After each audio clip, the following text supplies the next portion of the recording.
Assalamualaikum warahmatullahi wabarakatuh. Selamat pagi anak-anak Indonesia. Salam sehat dan tetap semangat. Kembali lagi bertemu dengan saya, Ibu Rina Widiati dari SDN Simomulyo 4 101 Surabaya. Bagaimana kabar kalian semua? Ya, semoga sehat selalu dan tetap semangat dalam mencari ilmu. Di kesempatan kali ini, kita akan coba berkenalan dengan salah satu organisasi internasional yang berada di Asia Tenggara. Apalagi kalau bukan Association of Southeast Asian Nations atau biasa disingkat ASEAN. Jadi, apa sih ASEAN itu? Baik, ASEAN adalah singkatan dari Association of Southeast Asian Nations yang merupakan organisasi ekonomi dan geopolitik khusus untuk negara-negara di kawasan Asia Tenggara. Asia Tenggara sendiri merupakan tempat yang strategis sehingga beberapa negara di wilayah kawasan ini terbagi menjadi blok untuk timur dan barat seperti negara Vietnam dan Filipina. Selain itu, konflik militer terjadi di negara lain seperti Laos, Vietnam, dan Kamboja. Ada pula konflik bilateral yang terjadi antara Indonesia dan Malaysia, serta Kamboja dan Vietnam. Permasalahan-permasalahan ini berdampak pada stabilitas pertahanan dan ekonomi juga di negara-negara kawasan Asia Tenggara.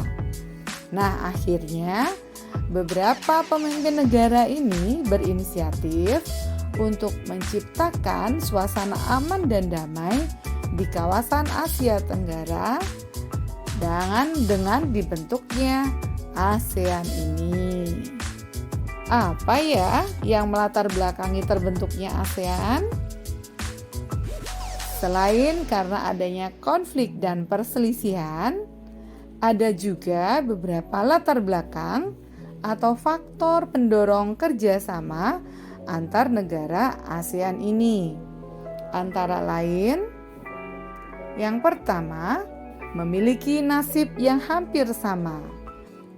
Kemudian yang kedua, memiliki ras dan kebudayaan yang hampir sama.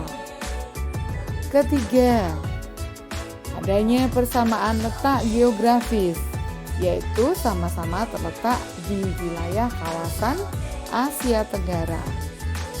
Keempat, persamaan kepentingan yang mengarah pada terwujudnya kemajuan kemakmuran dan perdamaian di kawasan Asia Tenggara. Baik, untuk lebih lengkapnya, kalian bisa melihat video berikut ini ya.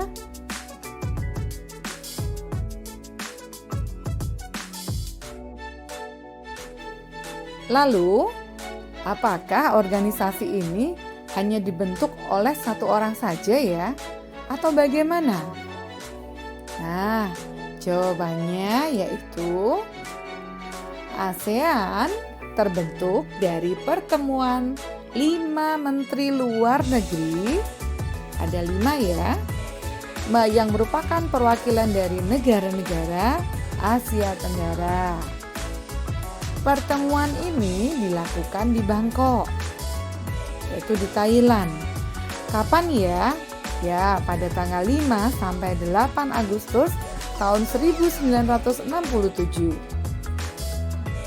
Pengesahan berdirinya ASEAN termuat dalam Deklarasi Bangkok atau yang disebut juga sebagai Deklarasi ASEAN. Apakah kalian masih penasaran ya? Siapa ya perwakilan dari 5 negara tersebut yang mendirikan ASEAN? Ayo, siapa yang tahu? Baik, Ibu akan beritahu siapa saja perwakilan dari 5 negara ini yang mendirikan organisasi ASEAN. Perwakilan dari negara kita yaitu Indonesia adalah Bapak Adam Malik yang dulu pernah menjabat sebagai Wakil Presiden RI ya. Kemudian dari negara tetangga kita Malaysia ada Bapak Tun Abdul Razak. Kemudian dari Singapura ada Bapak Sinnathamby Rajaratnam. Kemudian dari Filipina ada Bapak Narcisco Ramos. Dan yang terakhir dari negara Thailand yaitu Bapak Tanat Koman.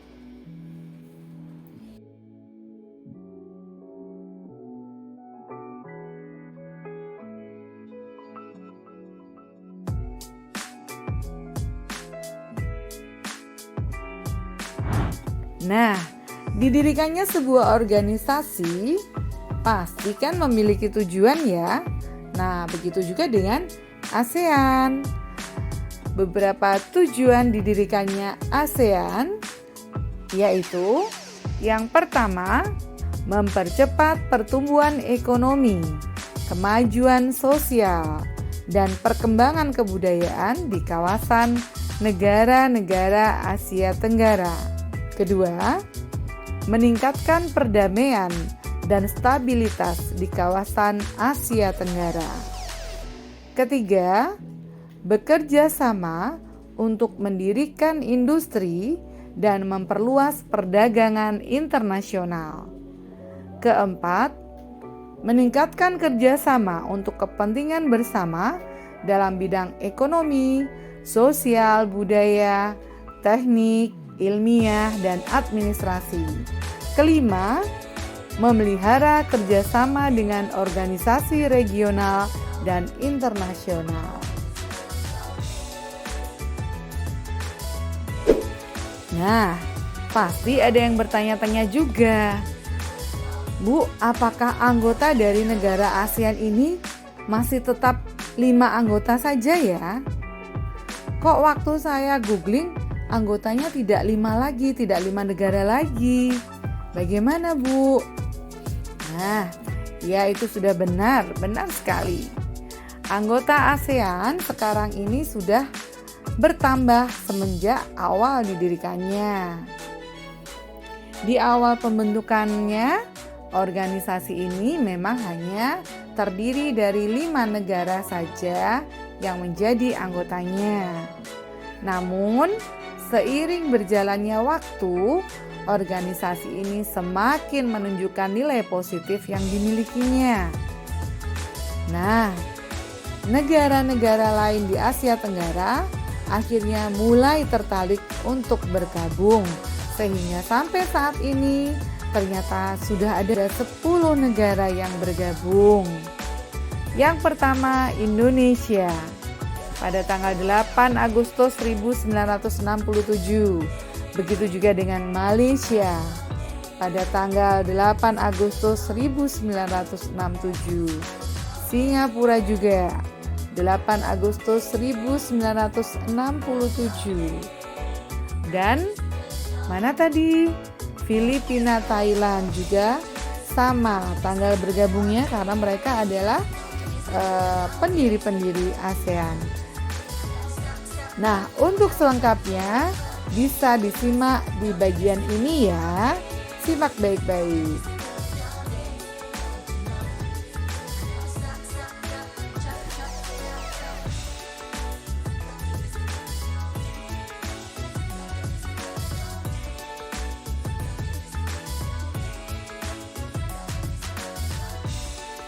Oke, kita lanjut mengenal ke lambang organisasi ASEAN berikut ini. Sebagaimana yang kita ketahui, dalam logo ASEAN terdapat simbol lingkaran dan seikat padi. Nah, makna lingkaran dalam logo ASEAN ini melambangkan persatuan. Sementara seikat padi melambangkan kesejahteraan, kemakmuran, kesuburan, dan kekayaan yang merupakan harapan dari negara-negara ASEAN. Jumlah 10 batang padi yang terikat. Nah, warna kuning ini ya, ada berapa batang padi ini? 10 yang merupakan jumlah negara yang tergabung dalam organisasi ini yang terikat persatuan dan solidaritas. Warna pada lambang ASEAN pun memiliki arti yang berbeda. Ya, siapa yang bisa menjawab? Baik, Ibu akan jelaskan ya. Warna biru melambangkan perdamaian dan stabilitas. Kemudian ada warna merah, melambangkan keberanian dan dinamisme. Nah, itu ada juga warna putih ya. Apa warna putih? Putih artinya suci, Bu. Betul, melambangkan kesucian. Dan kuning, pada ikatan padi tadi ya, padi yang menguning. Nah, ini melambangkan kemakmuran.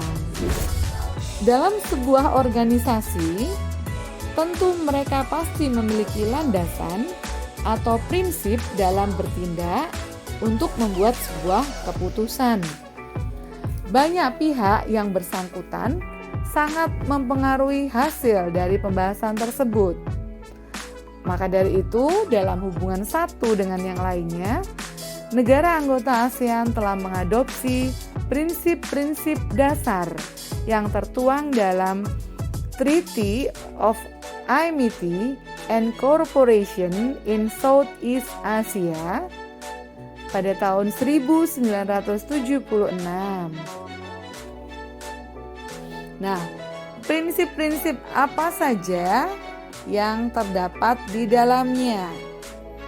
Baik, Ibu akan jelaskan di sini yang meliputi 1. Saling menghormati kemerdekaan, kedaulatan, kesetaraan, keutuhan wilayah, dan identitas nasional semua bangsa. 2.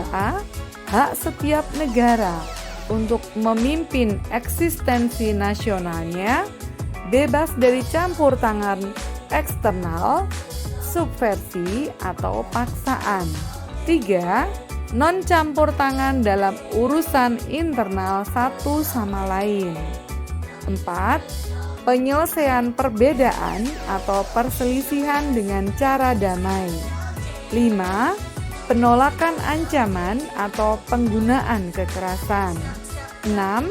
Kerjasama yang efektif di antara anggota negara ASEAN. Nah, organisasi yang berdiri pada tanggal 8 Agustus 1967 ini pasti sudah melewati banyak agenda yang telah dilakukan. Kalian pasti bertanya-tanya bukan? Dari 55 tahun ke belakang, wah ternyata sudah lama ya. Nah, apa saja ya kontribusi yang sudah Indonesia berikan kepada ASEAN ini? Selain berperan dalam pendirian, Indonesia juga memiliki banyak peran dalam organisasi ini. Antara lain, yang pertama, Indonesia sudah 3 kali menjabat sebagai Ketua ASEAN. Kemudian yang kedua, penyelenggaraan konferensi tingkat tinggi atau KTT yang pertama adalah Indonesia. Kemudian yang ketiga, menginisiasi Masyarakat Ekonomi ASEAN atau MEA. Masyarakat Ekonomi ASEAN ini merupakan bentuk integrasi ekonomi ASEAN. Pembentukan MEA ini diajukan pada pertemuan KTT ASEAN di Bali. Ya, jadi sudah direncana atau sudah disinggung tentang pembentukan MEA ini pada KTT yang diselenggarakan di Bali seperti pada nomor 2 tadi ya. Kemudian yang keempat, Baru-baru ini Indonesia terpilih menjadi tuan rumah dalam penyelenggaraan Pesta Olahraga Difabel Asia Tenggara Para Games 2022 yang ke-11 pada tanggal 30 Juli sampai 6 Agustus 2022 yang diselenggarakan di Kota Solo, Provinsi Jawa Tengah. Semoga apa yang Ibu sampaikan pada kesempatan kali ini membawa manfaat buat kalian semua. Sampai berjumpa pada kesempatan berikutnya. Ibu akhiri dulu. Billahi taufik wal hidayah. Wassalamualaikum warahmatullahi wabarakatuh.